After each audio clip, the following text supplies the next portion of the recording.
So this is an example of a 90-degree bend. So we got our conduit, which is this, and then he's using the hand foot bender because you see he's using his hand and his foot, so that's why it's a hand and foot bender.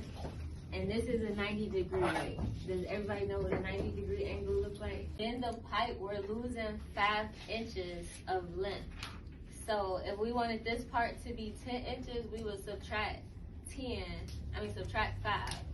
So we want a 10-inch bend, but since we lose 5 inches when we bend it, we're gonna subtract 5 and just mark our pipe at the 5. At the 5, or you can just.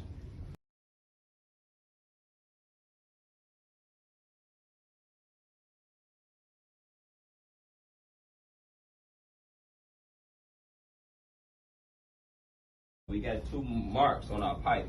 That's important.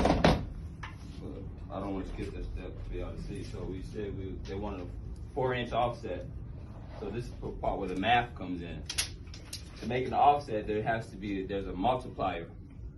The multiplier for like you said, for the degrees to 30, 45, and 22, the multiplier is different for each degree. But for this purpose, we're gonna use a 30-degree. That multiplier is 2. So we're gonna take our tape measures and mark 13 because 18 minus 5, and that's how we're going to everybody got no book? We always want to write our measurements down just in case we forget them and come back and look at it. You got it written down so it's yours, right? Okay. So next number, right? 18. So we want 8. You're pushing down because if you don't, it'll make a kink in it. Go ahead. Go ahead. Okay. Put it all the way down. Step on it. Is that? And pull You it like back that? just a little bit. Look, let's try that. All right. You like Let's try that. Let's So go. here you take your pipe, see what it look like. You stay right there. Tight.